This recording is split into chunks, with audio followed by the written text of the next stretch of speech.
You're here. You're here.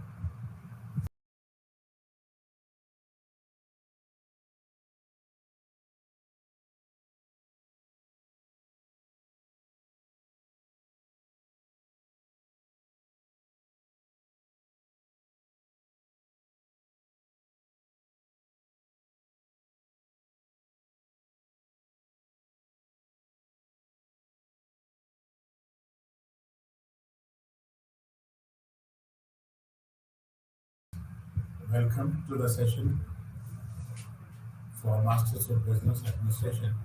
And today we will be talking about materials management, that is MMTO 006.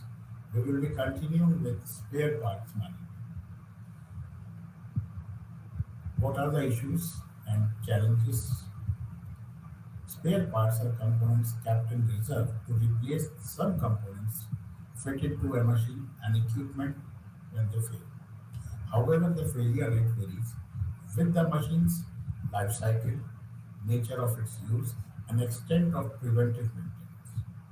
Assessing the correct quantity and distinction between vital, essential, and desirable parts are the crucial challenge faced by the production units. Assessment of right quantity. Assessment of the correct quantity for a particular spare is a challenge, especially for attending breakdowns. Reserves for planned maintenance are less fluctuating and can be assessed with higher accuracy. Breakdowns are sudden and spares required are uncertain. Failure patterns are typically represented as a bathtub curve as it is shown in the figure. You can see that this is basically a U-type graph which has a relation between failure rate and time. Initial part is the early failure, second one in normal, in constant, and the third one when the spare parts fail when they wear out. This curve has three sections: earlier failure, constant or low failure, and wear out or high failure period in an equipment life cycle. If we talk about the initial stage, the initial or earlier failure period comprises the time just after installing equipment or option. In this stage, a device may fail due to its manufacturing defect, wrong installation, or some initial incorrect actions related to using the machine. At this stage, machinery generally goes into fail, so the requirement of spares is less crucial. There are specific components that typically exhibit failures at the early stage of the use of manufacturing units. Second one is constant performance stage. At this, the stable performance phase, the failure rates are predictable with higher accuracy levels. Planned and prognostic maintenance result in higher predictability and fewer breakdowns. Third one is decline stage. During the decline or the wear out phase of the equipment, individual components have higher failure rates, and the time taken to replace, repair, and commissions are higher.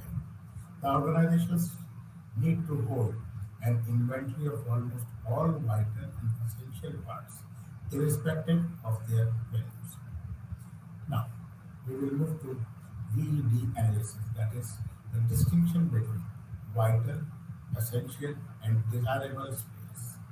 A component without which a machine or equipment cannot function is said to be a vital component.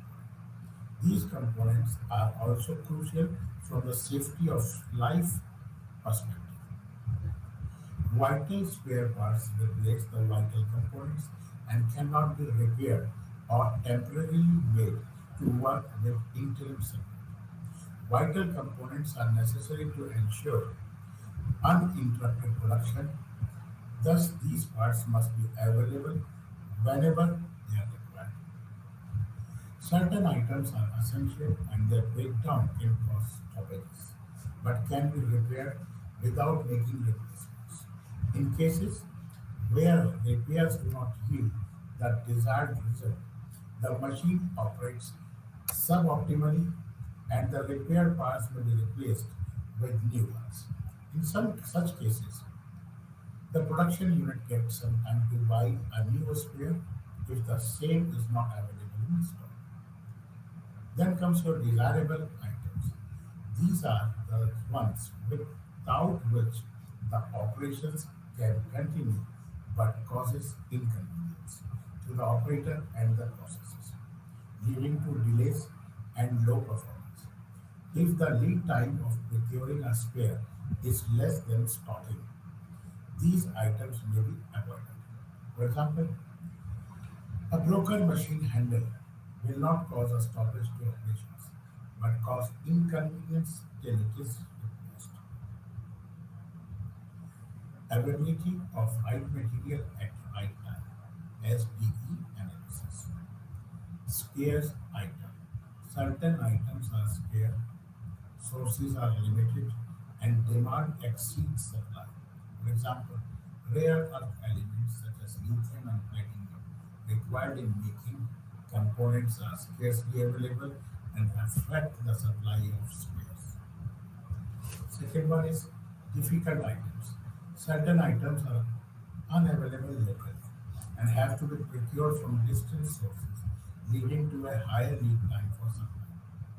Items procured from overseas take right time to get customs and other regulatory clearances. Some items are difficult to handle and may require special handling, such as odd-shaped or over-dimensioned material, such as machines, turbines, and similar items. Third one is easily available items. These items do not pose challenges as they are readily available. Easily available items may become difficult to get when OEMs stop operations.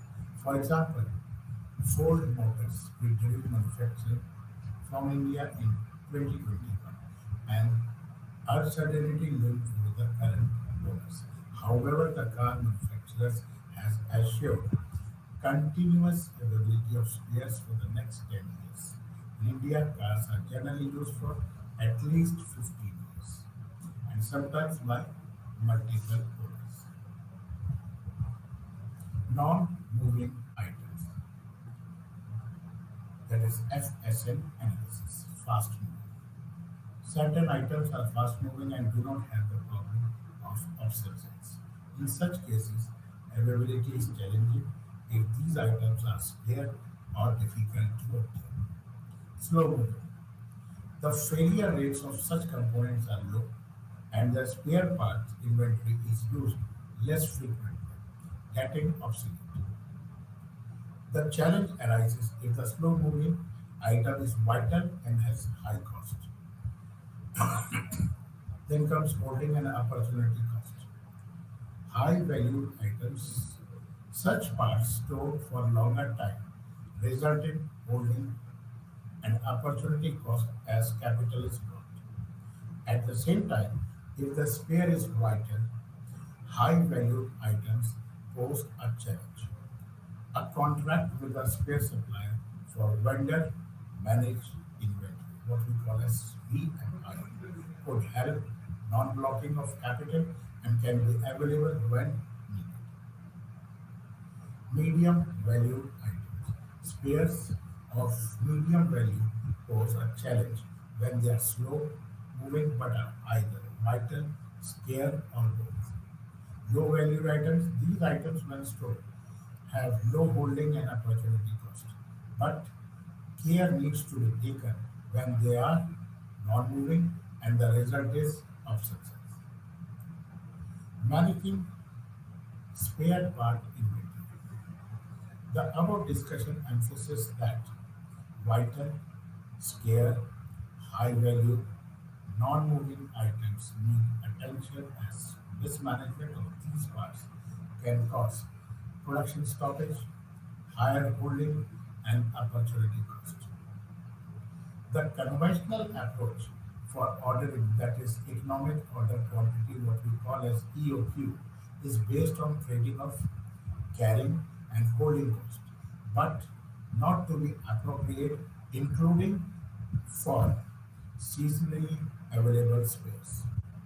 EOQ will not be meaningful for a vital items that is scarcely available. A long-term contract with the supplier may be beneficial to avoid shortages. Seasonal procurement may be done for spares that exhibit seasonality in supply. High value, vital items need care as their inventory ties up capital. And at the same time, non-availability causes production disruption. In addition, if such parts are slow moving, the holding and opportunity cost increases. And ABC, that is always better control approach, can aid inventory management, and this method distinguishes between high and low usage value items. It combines the value and the usage of by taking their product, multiplying, and enables better control. The performance of spares, supplies, and associated service providers or maintenance team can be judged with maintenance metrics. It's mean time to failure, MTTF, and mean time between failure, that is MTBF. These are the key factors of spare part performance. Now the thing is that what is meant by mean time to failure? It is the measurement metric that evaluates the performance of a non-repairable item. It is defined as the average time a non-repairable asset operates before failure. MTTF determines the mean average lifespan of a component. Mean time between failure, MTBF. Mean time between failures is defined as the mean average time between the failures of repairable items. ABC, what we said is always better control analysis. It is related to inventory. And here, ABC approaches categorizes inventory into three groups. First one is class A, class B, and class C. Now, what are those items which come under class A, class B, and class C? If we talk about class A, items account for 10% of the total inventory but have high consumption value, around 70% of the entire inventory cost. Class B items are those items which account for 20% of the total inventory volume, but value worth is between 15 to 20% of the total inventory expenses. And I class C are those items which account for 70% of the entire inventory volume, but value worth only around 10% of the total inventory expenses. ABC analysis is based on Pareto principle. Around 80% of the consequences are caused by 20% of causes. That is a vital say. Say 20% matters to address 80% of the problems or issues. Pareto principle is also referred to as 80-20 rule or principle of the vital few or the principle of factor sparsity. Class A items are high cost and low volume, that is low annual consumption inventories, face the challenge of tied up capital. The storage time must be traded off with the holding and opportunity cost. The dwell time of the high value spares can be minimized through planned and prognostic maintenance, predicting the time to replace, and the same with greater accuracy. Secondly, vendor managed inventory. The supplier holds the stock on behalf of the manufacturer without charging for holding or similar costs. In some cases, a payback contract is signed between the supplier and the organization. In such a contract, the firm pays some charges for goods held by the supplier when not put to use, within a cumulative period. Thus, we can say that Class A items require high control. When moving to Class B items, these items are subject to moderate control of as 20% of the items are under this category. The matter becomes complex when these items are scarce and vital. Class C items are subject to less control as they constitute only 10% in the value but include 70% of the things. Accounting materials are necessary to ensure availability and panel of supplies or sources identified. When these items are scarce, seasonal, and unavailable locally, the matters become complex. Now we can see over here the classification of ABC items. If you talk about Class A, usage is 10%, value is 70%. Class B, usage is 20%, value is 20%. And Class C, usage is 70% and value is 10%. This is how its bifurcation has been done. Now the thing is that how this ABC computation takes place. These are the six steps which are to be followed, and this has been explained with the help of a flow diagram. First of all, we have to determine the annual usage of each item. We have to compute the value, says Indian rupees, of the annual usage of each item. Then ranking them or arranging the annual usage in a descending order. Then compute the percentage of annual usage in units. Determine the percentage annual usage in INR, and then determine A, class A, B, and C in terms of percentage, that is annual usage in INR. Inventory levels, the volume of inventory to be maintained depends on the following factors. First of all, significance, that is class B or E. Frequency of usage, class F or S on N. Availability, that is class S or D.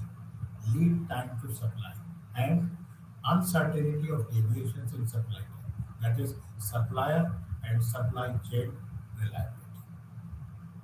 Suppose the demand for per annum is constant with no lead time, that is instantaneous replenishment, with no storage shortages, back orders, and quantity discounts allowed.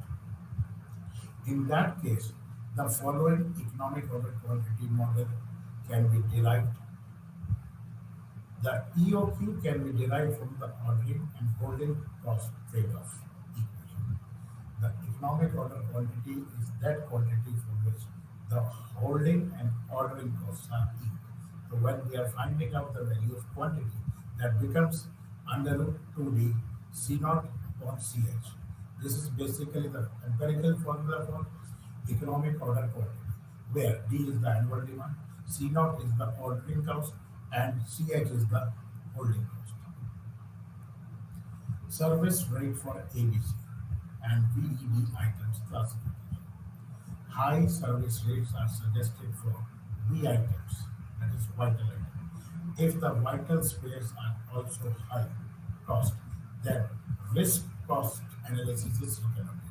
Say an item costing 1 lakh rupees, not in inventory. When fails causes production loss of 2 lakh rupees till the component is procured and stored. In such cases, vital spares are also called capital spares and are kept in inventory to avoid losses. Sometimes the insurance companies who insure the equipment may make it mandatory for such items to be held in stock throughout the equipment usage. These parts are called insurance spares. Generally, capital spares are passed off procuring along the equipment. That is, they are supplied along with the new machine. XYZ analysis. XYZ classification categorizes components in terms of their variability in usage, that is in demand. X items exhibit minimal variations, while Z items have maximum variations. Y items are between X and Z. Thus, as the demand volatility for X items is less, safety stocks are the lowest. The predictability is high.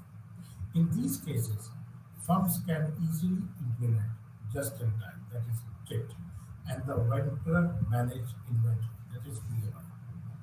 The demand volatility increases for Y and Z items.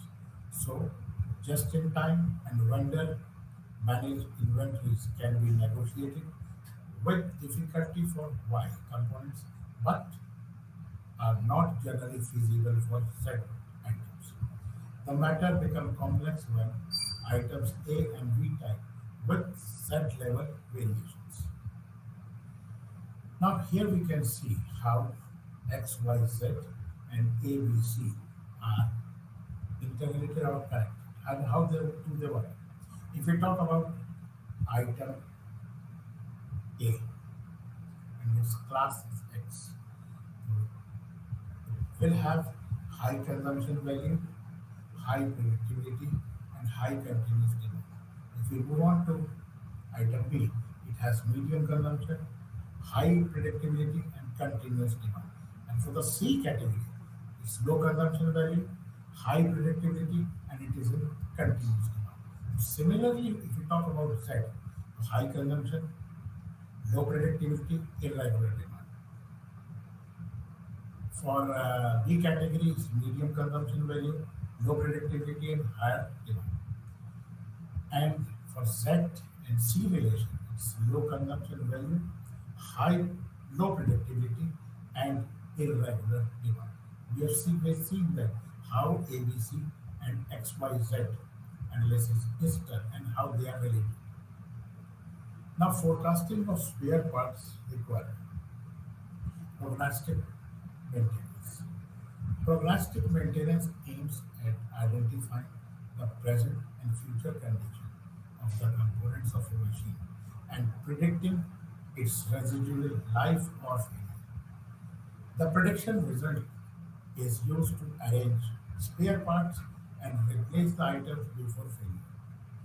The prediction methods can be categorized as data driven and model based methods.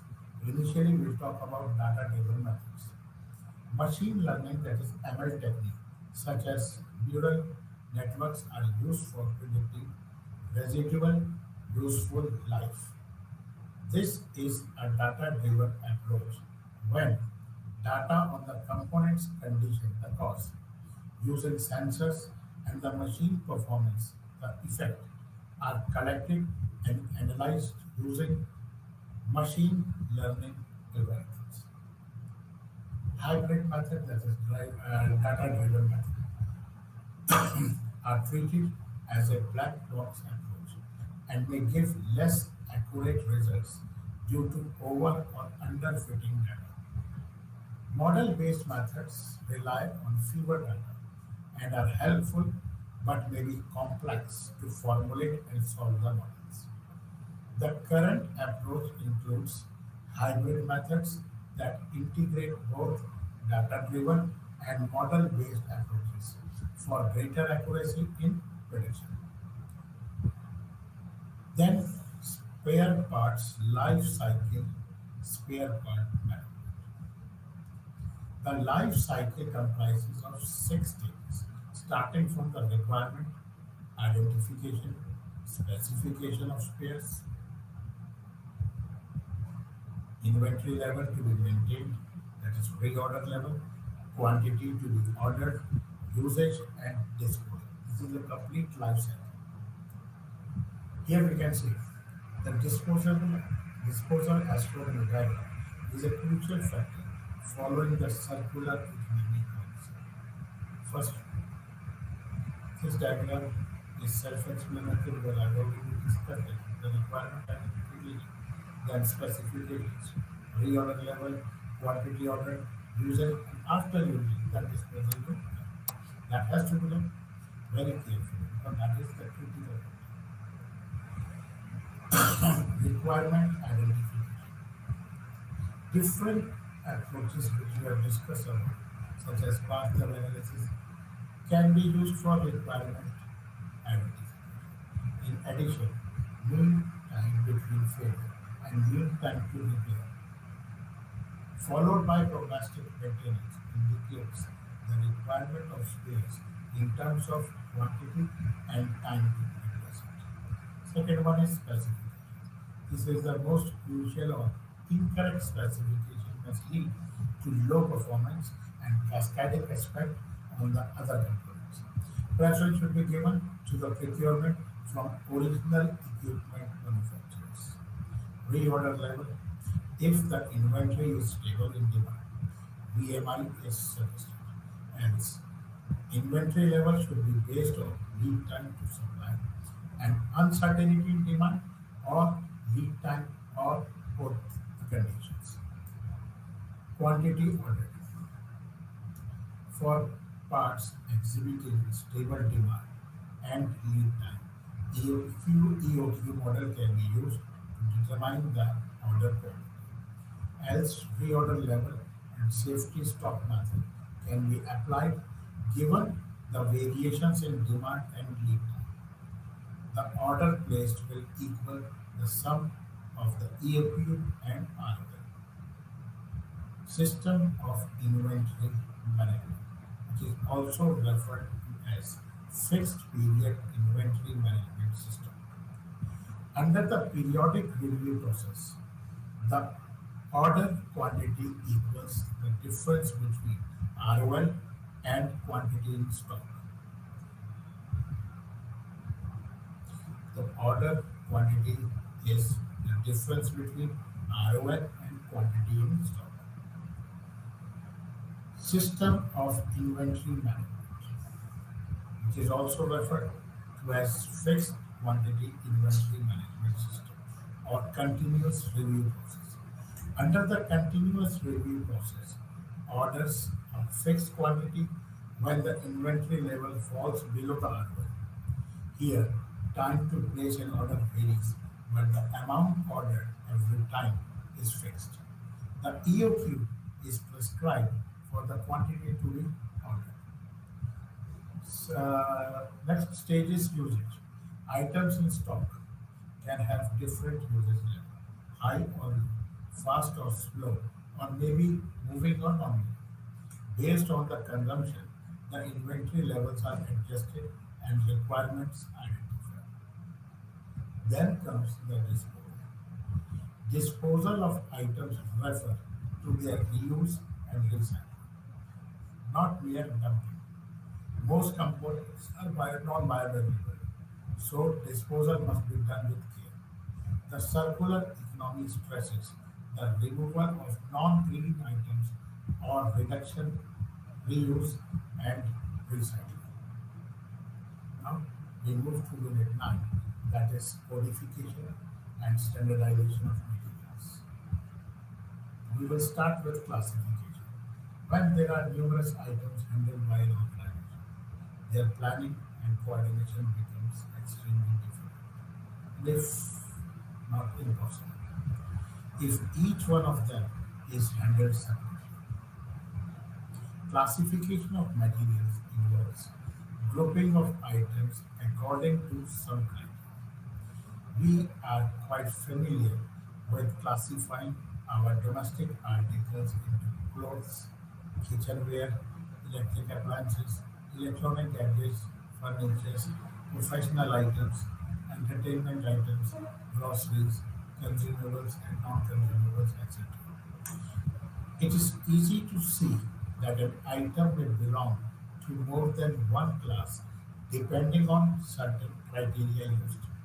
For example, a radio set is an electronic gadget as well as non-consumable and entertainment article.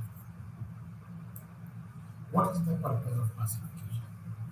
Following are the major objectives of classification: to devise procedures of planning and control for materials in a class, to devise purchase procedures, inspection methods, and storing and issuing procedures common to all materials in a class, to devise accounting and evaluation procedures common to all materials in a class.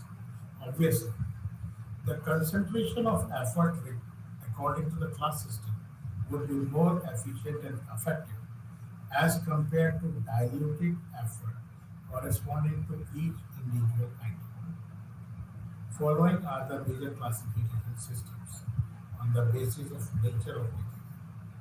If we talk about raw materials include all those materials which are purchased from the original producer or other manufacturers and are used directly in producing the firm's product. For example, cotton and yarn are raw material for cotton textile mills, for they help in producing the final product cloth. Machinery and equipment. All the machinery, both power and hand driven, such as presses, lathe machines, typewriters, electric motors, fans, and other machines used in the production and other departments, is classified under this category. Then comes your consumable items. Those items used in manufacturing processes, which cannot be used for second time for the same purpose, since their utility for the purpose in question has ceased and the shape changed, as referred to the consumable items.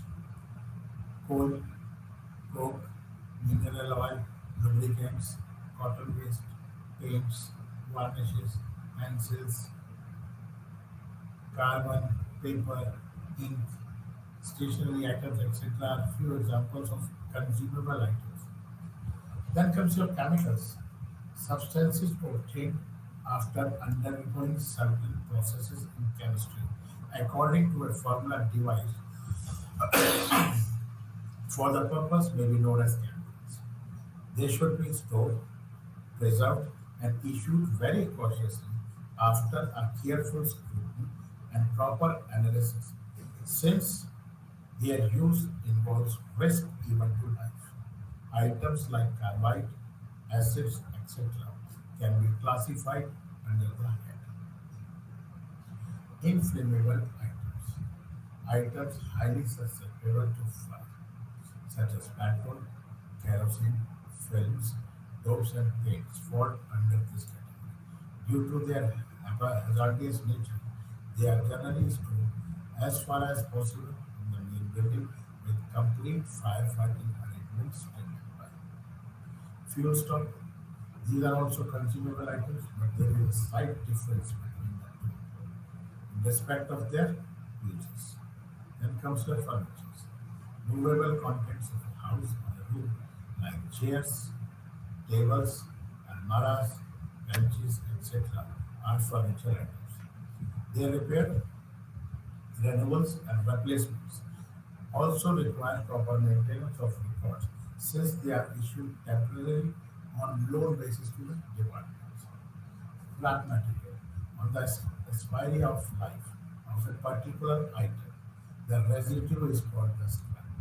Such materials as is left over as waste in the process of production is known as scrap. The scrap is sold in the market so as to fetch some value out of it. Codification. Usually in organizations, an article which is required or stored is allocated a nomenclature based on description. Items arise when an article has been allocated different names by different departments. For example, a chemical will be known by its commercial name, its formula of the chemical name itself. A spare part may be drawn as per its use, or it may be a crucial part in another machine. In practice, codes are usually allocated as per the metric system. Codes should be uniform as far as possible with respect to this metric system. They should be simple and unique. Codes should also be compact and consistent and easy to modify as per the using feature. The key features of a code include ease of identifying commodities, name of the item, specify and classify items, indicate source of raw materials and their origin, and specify interrelationship between the items. Transaction details, processing system. The main use of codification is to uniquely identify each item. It is helpful in re-questioning, placing orders, receiving items from the supplier, and controlling in inventory levels. Codification also helps in controlling losses, checking deterioration, and pilferage. With unique identification, controlling inventory, and adopting techniques of material management is not effective. Codification has various advantages, but the base of codification depends upon the user, use of codification, extent of artificial intelligence or mechanization. What are the different types of codification systems? There are a number of types of codification system which helps in classifying the materials into broad categories and then grouping them as per their size, use, and department in which they are required. Codification is the process of indicating each product by a number.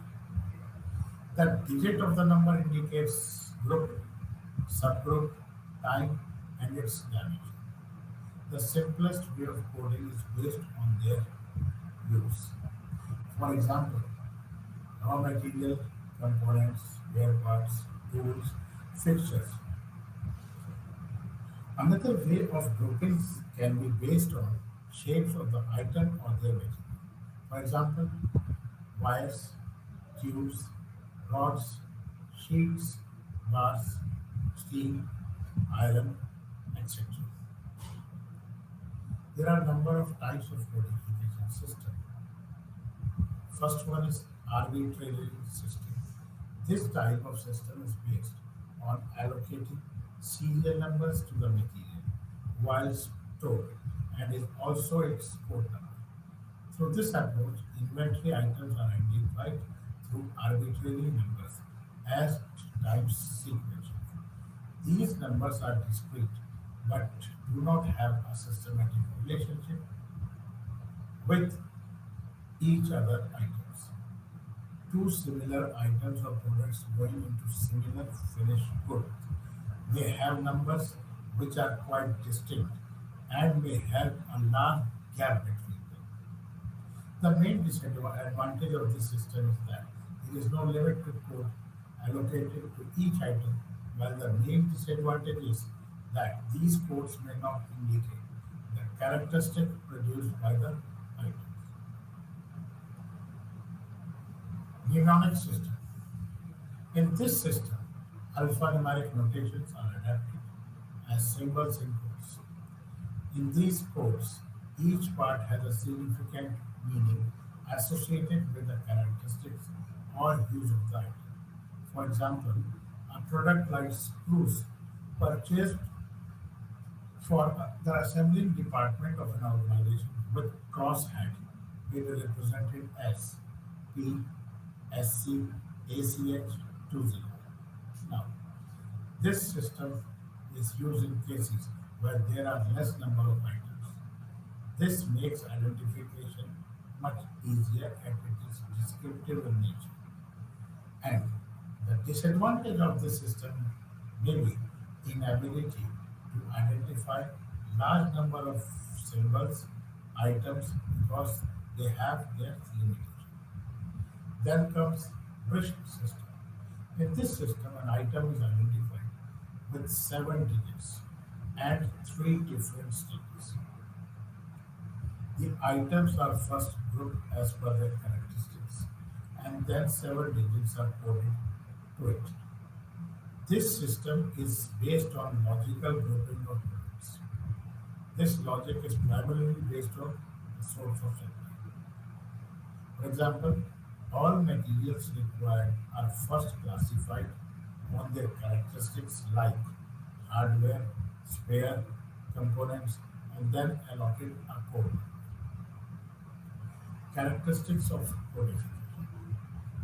We have now seen how codification is important and how it can be carried out depending upon the item in question and their requirements for the codification primarily helps in easily locating items through logical processing.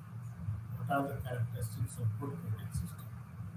Concise, it's logical, flexible, it's unique, it uses symbols, and it has a capacity in learning, increasing capabilities. The main advantages of codifications are first one is identification, second one is duplication.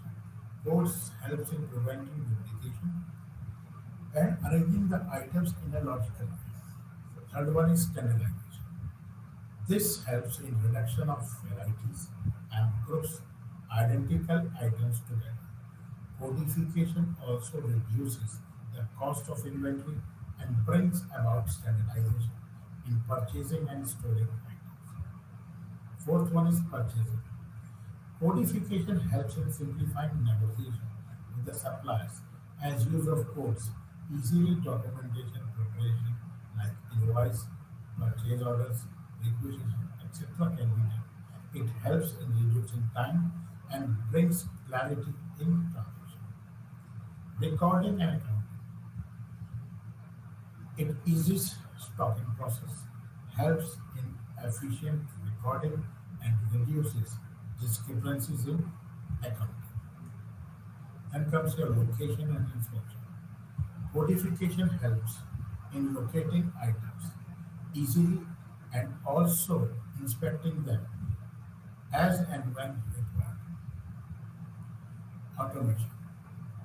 Codification helps in automation of inventory processes and thus bringing in efficiency in cost and time. Then the most important part, which is now widely used, is barcodes. Recent developments in the area of codification include barcodes, which help in keeping the account of stock. Barcodes are an accurate and effective way of inventory management. At times, there are confusion with respect to labeling in an organization, which may lead to collecting wrong items from the store.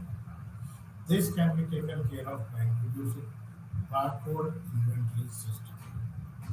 Barcodes were introduced in 1951, but they were widely adopted only in 1970s when supermarkets started using them. Now they are referred to as Universal Product Codes, that is UPCs. These codes are visual representation of items. They uses lines and spacing. They can be easily read by scanners. In a UPC barcode, there is information pertaining to the product and manufacturer. It is a one-dimensional barcode. These days there are more than 30 barcodes for different applications. A QR code, for example, is a two-dimensional barcode. It can store much more information than a UPC, like pricing and shipping details. In the diagram, in the screen, you can see different types of barcodes, and they have different meaning. And the second in the bottom, you can see Q response code. That is QR code, which is used in scanning. And now here, people are scanning it, and we are making payment through it. The barcode inventory process. How does works? Product arrives at the barcode scanned over there. Purchase order, invoices separate simultaneously are there received, entering information to the computerized system by automatically the system generates the barcodes. Then printing of barcodes, pasting of barcodes on each item, scanning barcodes, requirement received from various stakeholders, picking items based on barcodes information, scanning the product, system gets automatically updated and removes the item from the stock. To simply enter how many how many volume has been reduced. Then the product is delivered to the required department. Barcodes assist in tracking inventory, setting safety stocks, checking reorder points, determining economic order quantity, and starting a perpetual inventory system.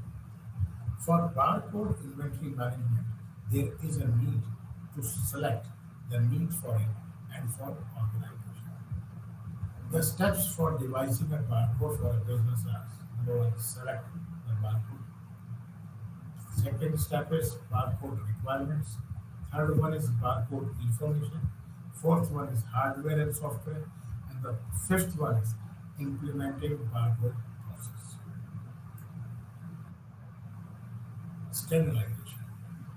In production processes across industries, these days there is a requirement of adhering to uniformity of parts, materials, components, and spares so that they can be interchanged or used.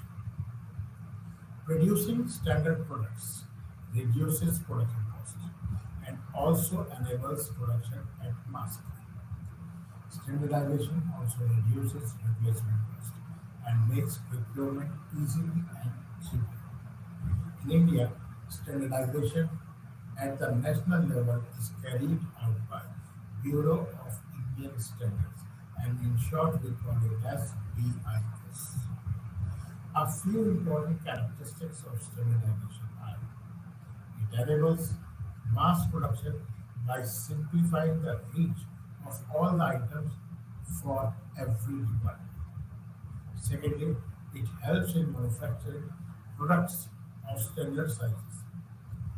Third one, this concept also focuses on manufacturing maximum variety through minimum variety of standard product, and it establishes standards in terms of quality, quantity, performance which can be realized. The advantages of standardization are: it requires less specification and thus helps in preparing more designs, better utilization of resources, fewer mistakes in designing, lower cost goods, better quality, and control over production processes and cost. Now, what is classification and simplification? In classification, items are grouped based on predetermined factors as they are handled by warehouses and thus require planning. The prime reason for classification are planning and control of materials as per classification. Secondly, ensuring uniformity in inspection, purchases, issuing, and storing of material. Thirdly, it eases the accounting and evaluation processes. Now, we move to Unit 10, which is related to location and layout of the warehouse. Now, what warehouse houses does, what are its objective, and what is the role they play. A warehouse is an intentionally designed space for storing goods to satisfy supply or demand. In other words, it can be recreated as a planned space for the storage of semi-finished, finished goods, and raw materials. Warehousing is the process of storage of products and material handling. You can see in the figure. The warehouse management system emphasizes preparing all the warehouse related activities in a manner that both the time and the space of the warehouse can be optimized. Supply chains, which deal with a slow flow of goods and services, have an instrumental role of warehouses in their management. Along with production and distribution, product storage and handling is equally important across supply chains, and it takes place at nodal points. So, the storage process has also been referred as transportation at 0 miles per hour.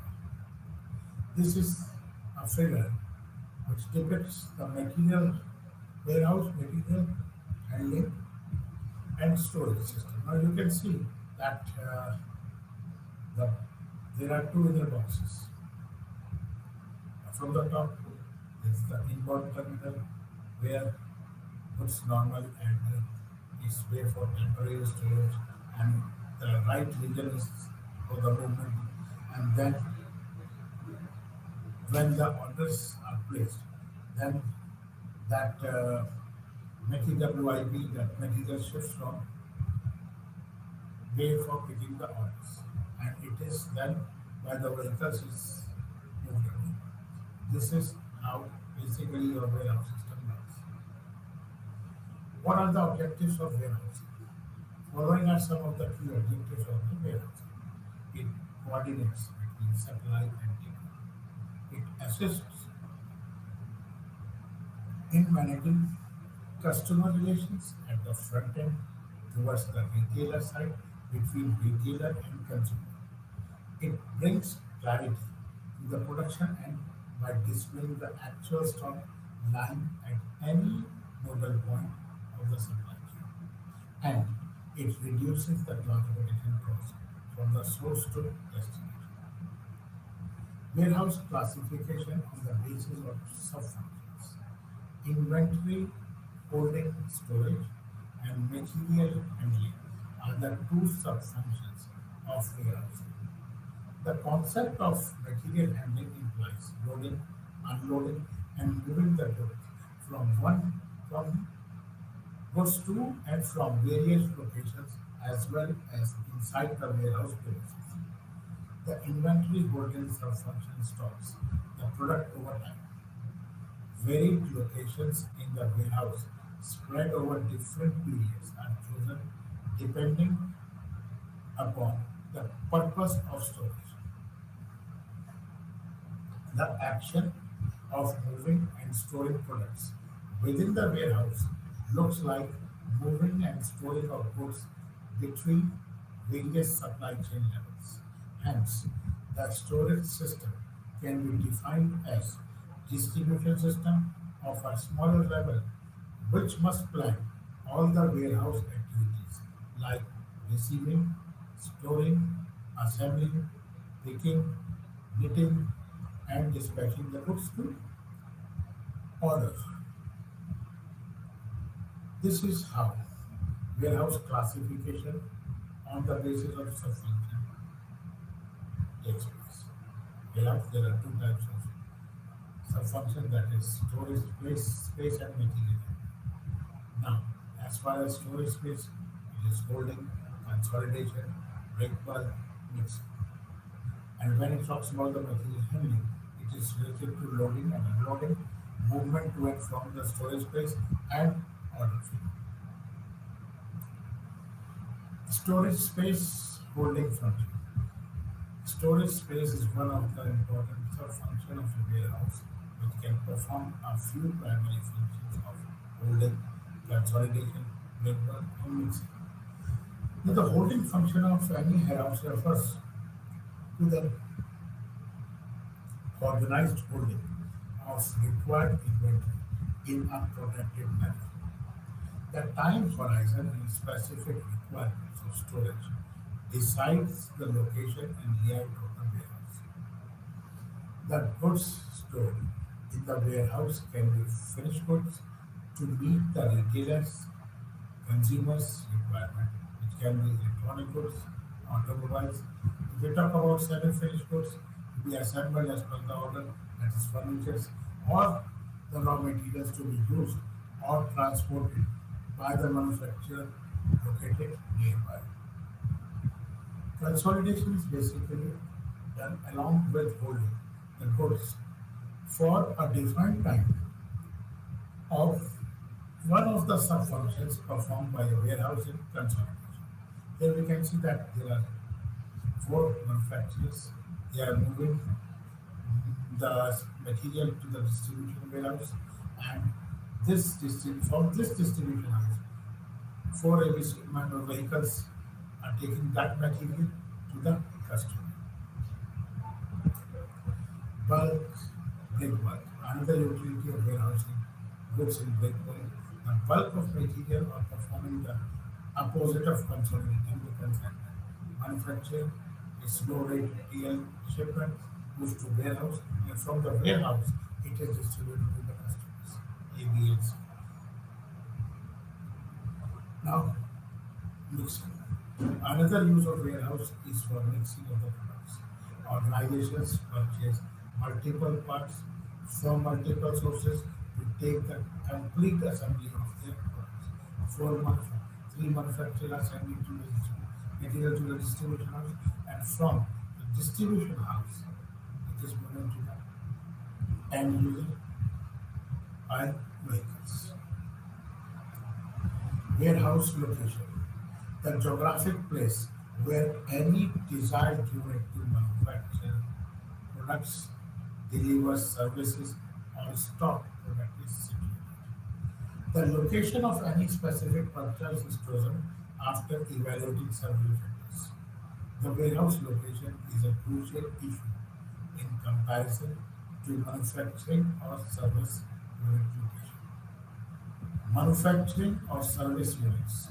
Location selection is one-time dimension decision based on behalf of the certain predefined factors. But warehouse location decisions keep changing as per the requirement of the market. Selecting a suitable warehouse location is a two-step process where the first step determines where the warehouse is to be located, and the second step decides which product is to be stored and at which place in the warehouse. These are the two steps. Organizations keep changing the location of the warehouse due to the various reasons. First of all, it is saving the cost, expansion, consolidation, performance improvement, availability of and impact of the workforce, cost of real estate, and availability and connectivity of transport modes and stations. Warehouse layout. Layout is basically defined as the arrangement of man, material, machines in any premises for smooth movement of all resources with minimum spoilage and wastage. The layout of any unit affects the productivity of that organization. Warehouses that store goods require a specific layout to be followed so that their sub-functions are performed smoothly. Warehouse layout also impact the safety of products and the ease of handling the material. If we start with layout, layout of the warehouse should be decided after considering the following points in the mind: minimization of capital and operation cost, dimensions of the warehouse, what is the height, width, length of the warehouse, ease of storing and moving the goods to and from storage space, ease of material handling, equipment like forklifts, cranes, etc., safety of manpower and material stock, possibility of alterations in current layout or uplifting technical infrastructure in future. Now, what is warehouse risk management system? Any unwanted incident or a foreign element called risk may disrupt the flow of operations in any business. Risk can have both positive and negative effects on an organization. However, at the time of occurrence, it must be dealt with adequate and wise attention. In warehouse, where storage and handling of goods from source to the destination is occurring every day, there are strong chances of collision, breakage, equipment or material mishandling, etc. Along with these incidents, warehouses stock goods which generate revenue for immediate or subsequent customers. So there are strong chances of theft also. Warehouse risk management is one of the major concerns which needs the attention of managers, organizations, or any other stakeholder. The stakeholders like wholesalers or retailers lose a sizable amount if their related warehouse is exposed to any kind of risk. Prior assessment and management of probable risk are extremely important. Hence, organizations hire managers who can very well determine the risks and prepare an action plan in advance to reduce the same. Then comes the failure of equipment. Equipment failure is a warehouse is one more cost that generates risk. Though technological advancements have eased the material handling, however, inappropriate use of failure of machines can create disasters inside the warehouse along with the quantifiable delay in receiving or shipping the consignment. The free precautions to diminish the risk that arise from equipment failures are appoint trained and experienced employees only. The use of IoT, drones or robots should be well prepared and charging an adequate information feeding to them. The data should be well prepared to prevent cyber threats or any other security breach. With this, we will be concluding today's session.